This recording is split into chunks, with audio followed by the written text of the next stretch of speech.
আপনারা জানেন অনেক দিন ধরে আমরা আমাদের দক্ষিণ বেনাচং ইকরাম আমাদের আলমবাজার টু ইকরামের যে রুটটি এবং আগুয়া যে রাস্তাটা এটা বেহাল অবস্থায়। আমরা অনেক দিন ধরে আপনার কার্যক্রম দেখতে পারতেছেন ফেসবুকে এবং অনলাইন প্ল্যাটফর্মে। আমি আজকে দেখতে পাচ্ছি আমাদের সামনে রয়েছে অনেক আমাদের এলাকার নেতৃবৃন্দ, অনেক সিনিয়র ভাইরা।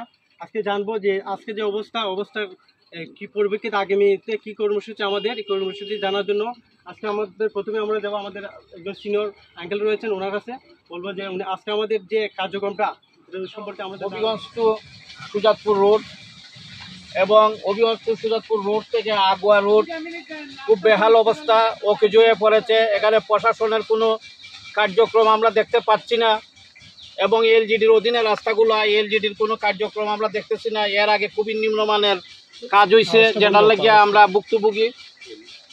যাই হোক, ওখানে আমরা সারা ছাত্র সংগ্রাম পরিষদ, মকরমপুর ইউনিয়ন এবং অন্যান্য নেতৃবৃন্দ এবং যারা আছেন ছাত্রদল যুবদল রাজনীতির সম্পূর্ণ দল নিয়ে আমরা সর্বদলীয়ভাবে আমরা একটা মানববন্ধন করতে যাচ্ছি।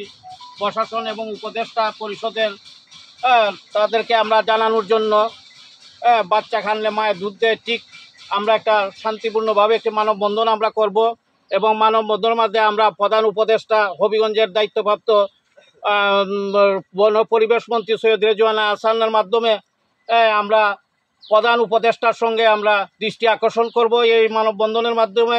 এবং এই মানববন্ধনের মাধ্যমে আমরা হবিগঞ্জ সুজাতপুর রোড প্রশস্তকরণ এবং উপজেলা বাস্তবায়ন, রাস্তার সংস্কার আমরা ইনশাল্লাহ এই মানববন্ধনের মাধ্যমে আমরা আদায় করে নিব ইনশাল্লাহ।